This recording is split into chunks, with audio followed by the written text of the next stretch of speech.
নামাজ নাই যার, ঈমান নাই তার। নামাজ নাই যার, জানাজা নাই তার।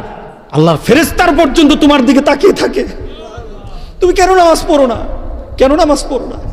কবরের প্রস্তুতির জন্য প্রথম যে আপনার আইডেন্টিটি থাকতে হবে, আপনার পরিচিতি থাকতে হবে, সেই পরিচিতির নাম হলো নামাজ। Rose TV 24. Enjoy by listening to the Holy Quran. আপনাকে কবরে রাখার পর, আমাকে কবরে রাখার পর ফেরেশতা চলে আসে। ফেরেশতা আসার পর রূহটাকে আবার ফিরিয়ে দেওয়া হয়, বসানো হয়, প্রশ্ন করা হয়, প্রশ্নের উত্তর দেওয়া হয়। ভালো হলে জান্নাত হয়, আর যদি খারাপ হয় দুজকের টুকরা হয়ে যায়। আমাদের দেহটাকে মাটির সাথে মিশিয়ে দেওয়া হয়, মাটির সাথে মিশে যায়। কিন্তু আমাদের আখেরাতের পথিক যখন আমাদের আখেরাতের জন্য ওঠানো হবে, তখন মাটি থেকে আমাদের দেহগুলিকে একত্রিত করা হবে। আপনাদের যে কবরস্থানের জন্য দোয়া করছেন, বাসির জন্য দোয়া করছেন, ওনাদেরকে কবরে রাখার সময় কি বলছিলেন বলেন তো? না না, মিনহা খালাকনাকুম ওয়া ফিহা নুঈদুকুম ওয়া মিনহা নুখরিজুকুম তারাতান উখরা। আল্লাহু আকবার বলি। বুঝা বলছেন না, না বুঝা বলছে? হ্যাঁ, বুঝে বলেন নাই যে কি বললেন? আপনার বাবাকে রাখলেন, দাদাকে রাখলেন, পাড়া প্রতিবেশীকে রাখলেন, রাখার সময় সবাই সম্মিলিতভাবে এইভাবে বলছিলেন। আমি গত কয়েকদিন আগে এক এলাকায় গেলাম, তো জানাজার পরে দোয়ার জন্য অপেক্ষা করলাম, দেখলাম সব একত্রিত। আমি বলার পরে সব অধিকাংশ মানুষ থাকলো। আমি একটু দূরে দাঁড়ানো, একজন হুজুর এই দোয়াটা পড়তেছিলেন, আর সবাই তার সাথে এক হয়ে বলতেছিল। আমার ধারণা হলো সবাই বলেছে ঠিকই, সবাই বুঝে নাই।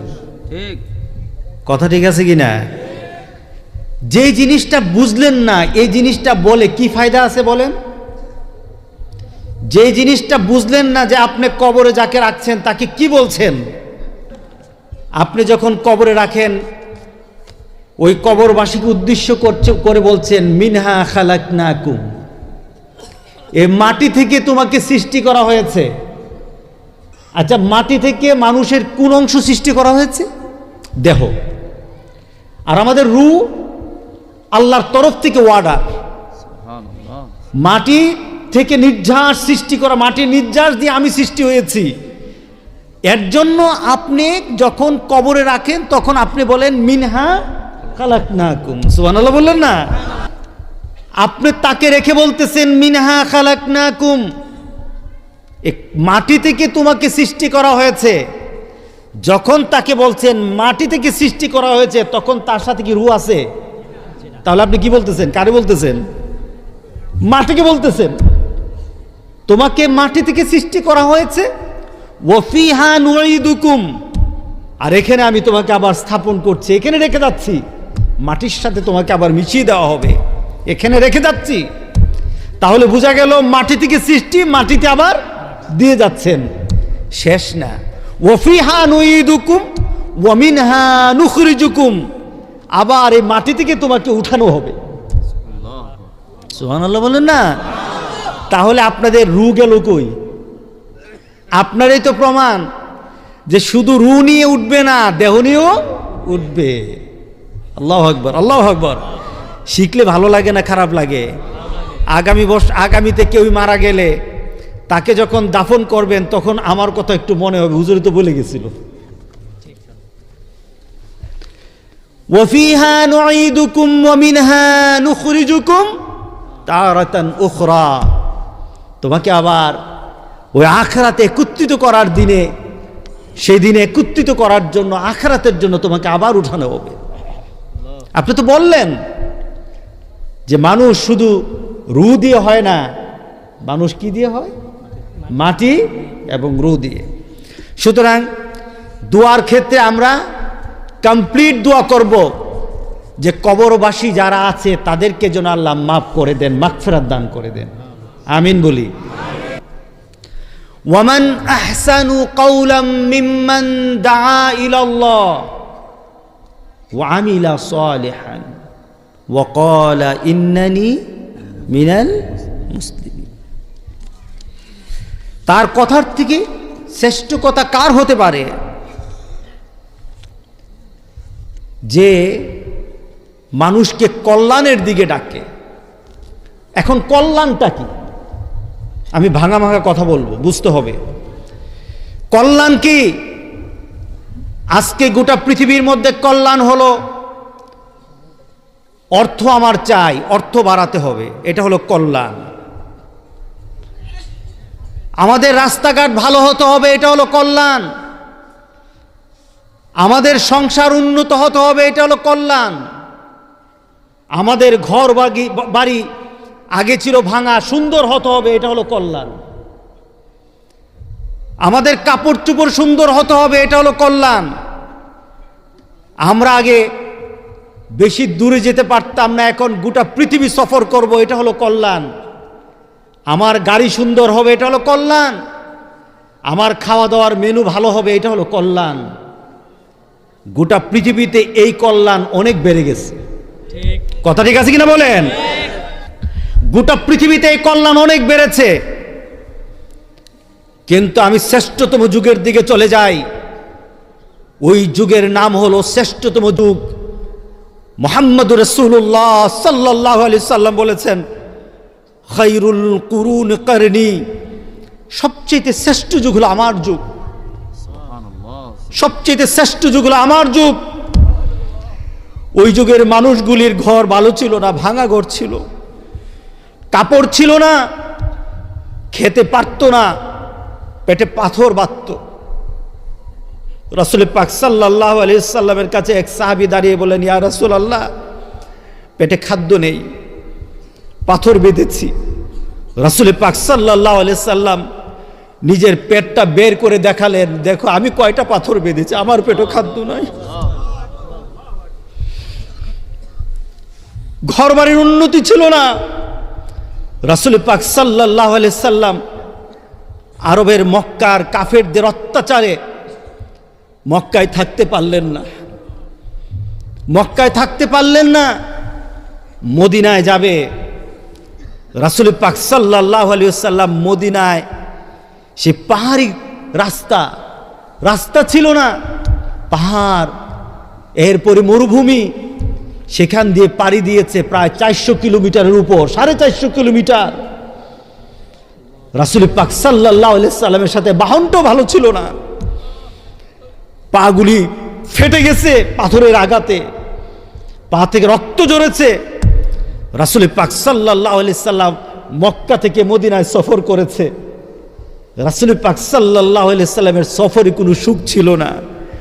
কিন্তু আমরা এখন সফর করি, এখন তো 1.5 ঘন্টায় মক্কা থেকে মদিনা ট্রেনে যাওয়া যায়, বাসে যাই, কত উন্নত হয়েছে সবকিছু।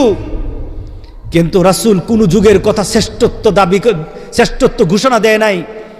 রাসূল একটা সমাজকে শ্রেষ্ঠত্ব ঘোষণা দিয়েছেন, যেই সমাজের মধ্যে কোরআন ছিল, যেই সমাজের মধ্যে রাসূল পাক সাল্লাল্লাহু আলাইহি সাল্লামকে মেনে নেওয়ার চাহিদা ছিল, ওই সমাজটা শ্রেষ্ঠ সমাজ। বলে নাই রাসূল যে বড় বড় বিল্ডিং হবে, আর ওই বিল্ডিং যত বেশি বাড়বে ততই শ্রেষ্ঠ হবে।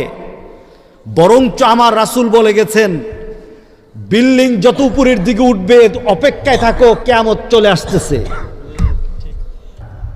ওই দুবাইয়ে এত উঁচু উঁচু বিল্ডিংগুলি দাঁড়িয়ে আছে যে গোটা পৃথিবীর সবচেয়ে উঁচু বিল্ডিংটা এখন দুবাইতে দাঁড়িয়ে আছে। বোঝা গেল আমার রাসূল বলেছেন, যখন বিল্ডিং উঁচু হবে কিয়ামতের জন্য অপেক্ষা করো। আমরা ঘর উঁচু বানাই, ঘরকে আমরা সুন্দর করি, আমরা সমাজের মধ্যে সব কিছু সুন্দর করে মনে করছি শান্তিতে আছি। বলেন তো শান্তি আছে কিনা? হ্যাঁ, সব কিছু সুন্দর। যেখানে রাস্তা ছিল না এখন রাস্তা হয়েছে। যার ঘরে খাদ্য থাকতো না সে এখন পোলাও কুরমা খায়। যে ঘরটা ছিল ভাঙা ওই ঘরটাতে বিল্ডিং উঠেছে, রং বেরং বিভিন্ন ডিজাইন করা হয়। আল্লাহর কসম কে বলি, মুসলমানের জন্য এটা সুন্দর না। মুসলমানের জন্য সুন্দর হলো মুহাম্মদ রাসূলুল্লাহ সাল্লাল্লাহু আলাইহি সাল্লামের চরিত্র ধারণ করা। এটা হলো মুসলমানের সৌন্দর্য। কে বলেন ঠিক আছে কিনা বলেন? মুসলমানের সৌন্দর্য হলো আমার রাসূলের চরিত্র, যার মধ্যে আছে সে হলো রাসূলের সবচেয়ে শ্রেষ্ঠ। আবু বকর, হযরত আবু বকর সিদ্দিক রাদিয়াল্লাহু তাআলা রাসূল পাক সাল্লাল্লাহু আলাইহি সাল্লামের যুদ্ধের ঘোষণা দিলেন। যুদ্ধের ঘোষণা দেওয়া হলো। যুদ্ধ ঘোষণার পর রাসূল পাক সাল্লাল্লাহু আলাইহি সাল্লাম বললেন, তোমরা আমাকে কিভাবে সহযোগিতা করবা, কার কাছে কি আছে? সাহাবায়ে কেরাম বাড়ি থেকে বিভিন্ন জিনিস এনে দিলেন। হযরত উমর তার সম্পত্তির অর্ধেকটা এনে দিলেন। হযরত উসমান একটা পুরা ব্যবসার অংশটা দিয়ে দিলেন। হযরত আবু বকর সিদ্দিককে দেখে না, সবাই যার যার ক্ষমতা অনুযায়ী ইসলামের জন্য রাসূলের ডাকে সাড়া দিয়ে সেখানে দান করা আরম্ভ করল। মহিলাদের শরীরে কোনো স্বর্ণ ছিল না, সব খুলে দিয়ে দিল ইসলামের জন্য, সব বিলীন করে দিল। রাসূল পাক সাল্লাল্লাহু আলাইহি সাল্লাম এদিক ওদিক তাকায়। রাসূল পাক সাল্লাল্লাহু আলাইহি সাল্লাম বলেন, আমার আবু বকর কোথায়? সুবহানাল্লাহ। আমার আবু বকর কোথায়? হযরত আবু বকর সিদ্দিক রাদিয়াল্লাহু তাআলা একটা খাম্বার পাশে দাঁড়ানো, রাসূলের ডাক শুনে উপস্থিত হলেন। আবু বকর, তুমি কি আনছো? হযরত আবু বকর সিদ্দিক রাদিয়াল্লাহু তাআলা হাতের মধ্যে একটা পুটলা বের করলেন। রাসূল পাক সাল্লাল্লাহু আলাইহি ওয়াসাল্লামের কাছে এটা উপস্থাপন করে বললেন, ইয়া রাসূলুল্লাহ, সবাই তো যতটুকু পারে ক্ষমতা থেকে বেশি বেশি করে দান করছে, যার যতটুকু আছে পর্যাপ্ত হারে দান করছে, কিন্তু আমার কাছে তো এমন কিছু নাই। আমি যে আপনার সামনে গিয়ে দাঁড়িয়ে দান করব, আমার দান করার মতো ঘরে আমার কিছু ছিল না। ইয়া রাসূলুল্লাহ, এই যে পুটলাটা আছে, এই পুটলার মধ্যে যা আছে, ঘরে যা ছিল সব কিছু এটার মধ্যে নিয়ে এসেছি, ঘরে আর কিছু নাই। আল্লাহ রাসূল ছাড়া ঘরে আমার আর কিছু নাই। রাসূল পাক সাল্লাল্লাহু আলাইহি সাল্লাম আবু বকরকে ডাক দিয়ে বললেন, আবু বকর, এই স্তূপ করা যত সম্পদ আছে এই সম্পদের মান, আর তুমি যে ছোট্ট একটা পুটলা আমাকে দিলে ওইটার মান যদি পাল্লায় দেওয়া হয়, গোটা পৃথিবীর সব সম্পদ এক জায়গায় দিল। আবু বকর, তোমার ভিতর থেকে যে মহাব্বতের টানে যেটা দান করলা, ওই দানের সমান গোটা পৃথিবীর সম্পদ হবে না। কি ছিল করে তাদের? কি ছিল করে? রাসূল ছাড়া কিছু না, রাসূলের চরিত্র ছাড়া কিছু ছিল না। আজকে আমরা কত উন্নত, আজকে গোটা পৃথিবী কত উন্নত। বাংলাদেশ উন্নত হয়েছে, গ্রাম উন্নত হয়েছে। আচ্ছা বলেন তো দেখি, যত জেলখানায় যত লোক আছে, এরা কি পেটের কারণে খাদ্য খেতে পারে না এই কারণে জেলে আছে, নাকি চরিত্রের কারণে জেলে? হ্যাঁ, চরিত্রের কারণে জেলে, সম্পদের কারণে নয়। কারণ এমন পৃথিবীর কেউ বলতে পারবে না এখন বর্তমানে না খেয়ে কেউ মারা যাবে, ঠিক না? কিন্তু জেলে লোক আছে কিসের জন্য? চরিত্রের কারণে। চরিত্র নাই বলে আজকে মানুষ জেলে যায়। চরিত্র না থাকার কারণে মানুষ আল্লাহ রাসূলকে ভুলে যায়। কথা ঠিক আছে কিনা বলেন? আজকে আমরা সব কিছু বাড়িয়ে দিলাম, কিন্তু আমি চিন্তা করলাম না এই বরান্তটা যেটা আমি বাড়িয়ে নিলাম এটা আমার আখিরাত না। কথা ঠিক আছে কিনা বলেন? এটা আমার আখিরাত না। আখিরাত কি হবে? রাসূল পাক সাল্লাল্লাহু আলাইহি সাল্লাম বলছেন, একটা মানুষের সম্পদ হবে, দান দক্ষিণা হবে, তার আমল হবে, কিন্তু আরেকটা মানুষের দান দক্ষিণাও থাকবে কম, তার সম্পদ হবে কম, আমল হবে কম, কিন্তু চরিত্র ভালো হবে। তার মর্যাদা আকাশ সমান বেড়ে যাবে। আল্লাহু আকবার, আল্লাহু আকবার বলি। আজকে আমরা কবরে কি নিয়ে যাব? কবরে আমাদের খোরাকটা কি হবে? কবরের খোরাকটা সম্পর্কে কি প্রশ্ন করা হবে? আপনার কবরবাসী যতজন গিয়েছে তাদেরকে প্রশ্ন করা হয়েছে, আপনিও যাবেন, প্রশ্ন করা হবে। কথা ঠিক আছে কিনা বলেন? আল্লাহ সুবহানাহু ওয়া তাআলা এটার ব্যাপারে একটা প্রতিযোগিতার কথা একটা আয়াতে আমাদেরকে জানিয়ে দিলেন। আলহাকুমুত তাকাসুর হাত্তা যুরতুমুল মাকাবির কাল্লা সাউফা তা'লামুনা সুম্মা কাল্লা সাউফা তা'লামুন। আল্লাহু আকবার বলি। প্রাচুর্যের লালসা, সম্পদের লালসা তোমাকে গাফেল করে দিয়েছে। আলহাকুমুত তাকাসুর, টাকা বাড়াতে হবে, টাকা বাড়াতে হবে, টাকা বাড়াতে হবে। তুমি ব্যবসায় বসে থাকো, তুমি তোমার চাকরিতে বসে থাকো, তুমি তোমার কাজে ব্যস্ত হয়ে থাকো, সারাটাক্ষণ কাজ চিন্তা করো, সম্পদ চিন্তা করো, তুমি তোমার দুনিয়ার কথা চিন্তা করো।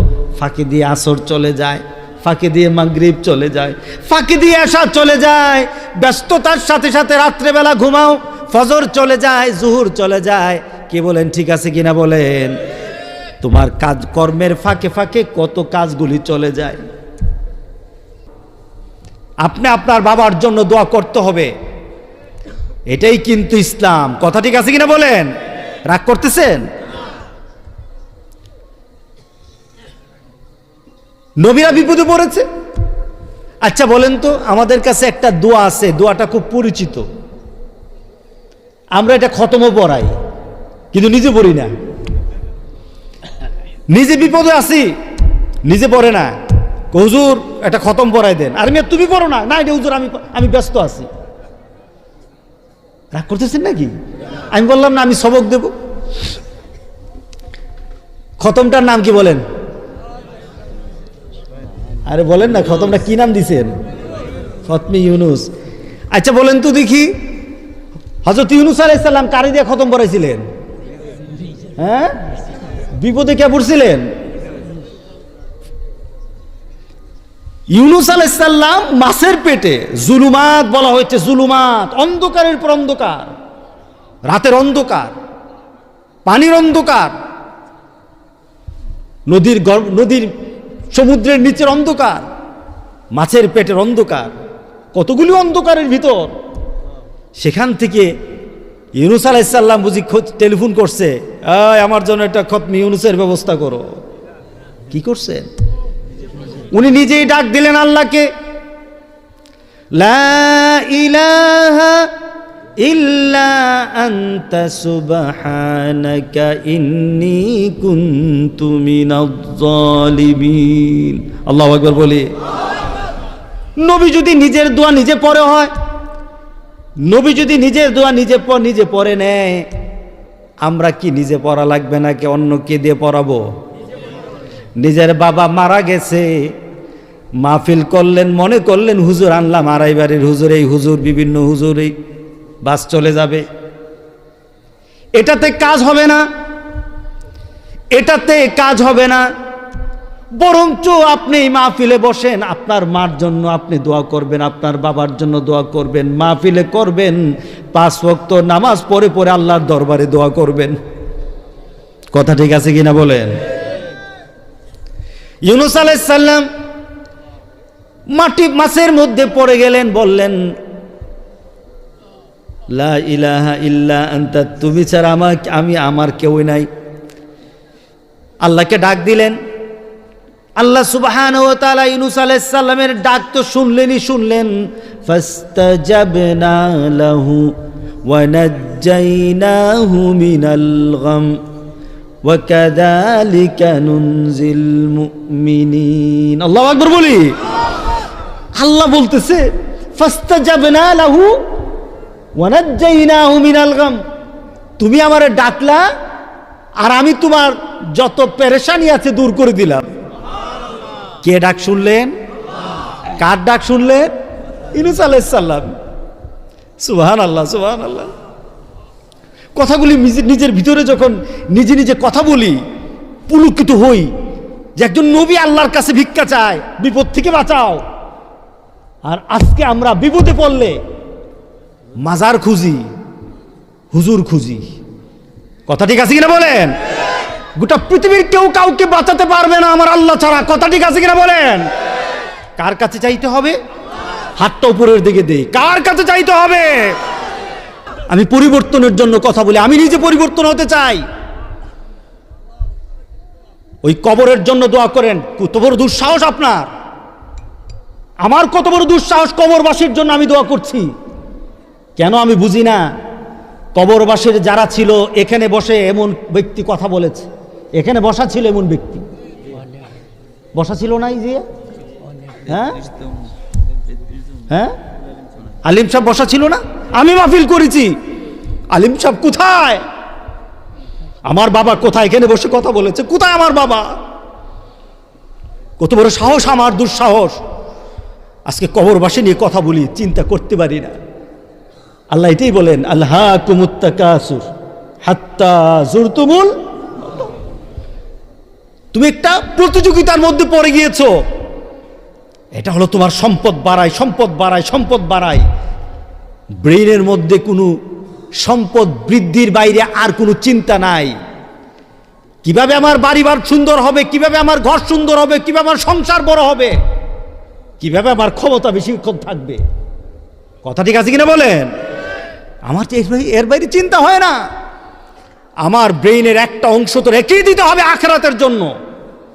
আল্লাহু আকবার বললেন না? হাত্তা যুরতুমুল মাকাবির। তোমার অবস্থা কি হয় যখন কবরের কাছে যাও? যখন কবরে যাওয়া পর্যন্ত তুমি ভুলো না যে কি করতে হবে, বাড়াতে হবে, বাড়াতে হবে। বিদেশে যাওয়ার সময় এয়ারপোর্টে ইন্টারভিউ হয়, ইমিগ্রেশন হয়, সেখান থেকে সিল দেওয়া হয়। এখান থেকে আমার ইমিগ্রেশন হবে, আমার ইমিগ্রেশনে প্রশ্ন করা হবে, মার রাব্বুকা ওয়া মা দীনুক ওয়া মান হাদার রাজুল বুইসাত ফিকুম। তোমার রবকে, তোমার দিন কি? এই যে উনি কে, নবীকে? দুনিয়াতে যারা এই ইন্টারভিউর জন্যে আমল এবং আখলাক দিয়ে প্রস্তুতি নিয়েছে, ইমান, আমল, আখলাক, কয়টা? ইমান, আমল, আখলাক, এই তিনটা দিয়ে যারা প্রস্তুতি নিয়েছে, তাদের জন্য সেখানে সাথে সাথে প্রশ্নের সুযোগ হয়ে যাবে। তারা বলবে, মারু রাব্বুকা রাব্বুনাল্লাহ ওয়া মা দীনুক দীনুনাল ইসলাম ওয়া মান হাজার রাজুল বুইসাত ফিকুম মুহাম্মাদুনা নবিয়ুনা ওয়া রাসূলুনা সাল্লাল্লাহু আলাইহি ওয়াসাল্লাম। জোরে বলেন সুবহানাল্লাহ। ওই প্রশ্নের উত্তর আমাদেরকে মুখোমুখি হতে হবে কিনা বলেন? যদি হতে হয়, আজকে কবরবাসীর জন্য দোয়া হবে, আর এখানে সবার জন্য প্রস্তুতি হবে। কথা ঠিক আছে কিনা বলেন? কবরবাসীর জন্য দোয়া, আর জীবিত যারা আছে তাদের জন্য প্রস্তুতি। তাদের জন্য প্রস্তুতি। কিসের প্রস্তুতি নাও? এখন গিয়ে তোমার ঘুমের প্রস্তুতি আছে, এখন গিয়ে তোমার ঘুমের প্রস্তুতি আছে। তোমার বিছানা ফিট, মশারি টাঙানো হবে, বিছানাটাকে পরিষ্কার করা হবে, তুমি লাইটটা পর্যন্ত জ্বালিয়ে ঘুমাবে না। তোমার একটা ঘুমের একটা পরিবেশ আনবে তুমি, এটার একটা প্রস্তুতি তোমার জেহেনের মধ্যে ঘুরে। কিন্তু কেন তোমার কবরের ঘরটা প্রস্তুত করার তোমার সেই জেহেনের মধ্যে ঘুরে না? কবরটাকে প্রস্তুত করার সেই ধরনের মানসিকতা তোমার মধ্যে কেন সৃষ্টি হয় না? ছোট্ট ঘুমের জন্য এত প্রস্তুত। আজকে চলেন আমরা সেই কবরের জন্য একটু প্রস্তুতি নিই। কারা কারা রাজি আছি দেখি। নারে তাকবীর, আলহামদুলিল্লাহ। নারে তাকবীর, এই আওয়াজটার মধ্যে, আল্লাহু আকবার আওয়াজটার মধ্যে ওয়ালা জিক্রুল্লাহ আকবার, অর্থাৎ আল্লাহু আকবার যে ব্যক্তিটা মুখ দিয়ে বের হয়, আল্লাহ তাকে বড় বানায় দেয়। আপনি এইটা নিয়ে মেন করে কোন আমার ভাই তোমার ভাই, এই সময় আওয়াজ বাড়ি কেমনে? চা দীক্ষা বুঝি নাকি? চা খাওয়া যাবে না। কথা ঠিক আছে কিনা বলেন? চা খাওয়া যাবে না। আল্লাহ আমাদেরকে কবুল করুক।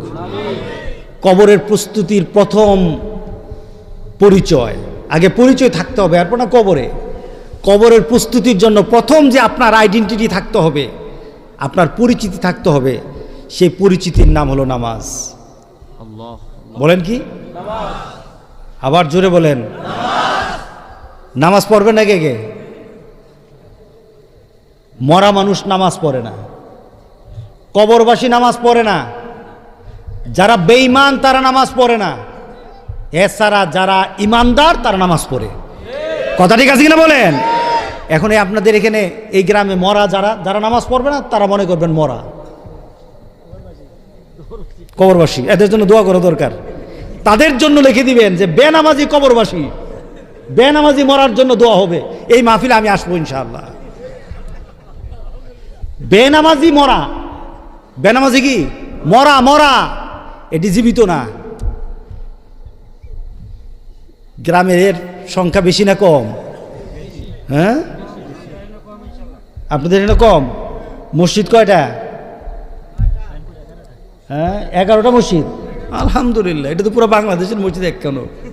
আলহামদুলিল্লাহ, আলহামদুলিল্লাহ। নামাজে বাড়াতে হবে। আমি যে কথাটা বলেছি, নামাজ নাই যার, ইমান নাই তার। নামাজ নাই যার, জানাজা নাই তার। নামাজ নাই যার, আজকের দোয়া তার জন্য না। কথা ঠিক আছে কিনা বলেন? দোয়া করি। ও যুবকেরা, নামাজ পড়তে ভালো লাগে না? হ্যাঁ, জানো যুবক, এই বৃদ্ধ মানুষটা যখন সিজদা দিবে, তার সিজদা আল্লাহর আরশে যত ভালোবাসার, যুবক তোমার সিজদাটা তার থেকে লক্ষ গুণ ভালোবাসার, লক্ষ গুণ ভালোবাসার। তুমি যখন সিজদা দাও, আল্লাহর ফেরেশতার পর্যন্ত তোমার দিকে তাকিয়ে থাকে। তুমি কেন নামাজ পড়ো না? কেন নামাজ পড়ো না? যুবকরা মসজিদে যায় না, বিড়ি টানে, নামাজে যায় না। তুমি কি মনে করছো এই দোয়া দিয়ে বুঝি কাজ হবে? তুমি নামাজের মধ্যে গিয়ে তোমার অন্তরের আলো সৃষ্টি করো, আর হাত পেতে বলো রব্বির হামহুমা কামা রব্বায়ানি সগীরা। তুমি যখন কবরবাসীর জন্য হাতটা তুলে দোয়া করবে, তোমার আলোর নূর আল্লাহর আকাশ পর্যন্ত পৌঁছে যাবে, আকাশ পর্যন্ত পৌঁছে যাবে। আল্লাহ সবাইকে কবুল করুক। সবাইকে না একটু তোবা করতে, তোবা করবেন তো সবাই? সবাই বলেন আস্তাগফিরুল্লাহ, আস্তাগফিরুল্লাহ, আস্তাগফিরুল্লাহ আল্লাযী লা ইলাহা ইল্লা হুয়াল হাইয়ুল কাইয়্যুম ওয়া আতুবু ইলাইহি। রব্বানা যালামনা আনফুসানা ওয়া ইল্লাম তাগফির লানা ওয়া তারহামনা লানা কুনান্না মিনাল খাসিরিন। আয় আল্লাহ, আমাদের জীবনের কবিরা গুনাহ, সাগীরা গুনাহ, জানা গুনাহ, অজানা গুনাহ, সকল গুনাহ হইতে তোমার কাছে ক্ষমা চাই। আয় আল্লাহ, মালাকাল মউত আসার আগ পর্যন্ত তোমার হুকুম মতো, তোমার হাবিবের নিয়ম মতো চলার ইমানি শক্তি, শারীরিক শক্তি দান করে দাও। আমিন, আমিন ইয়া রাব্বাল আলামিন।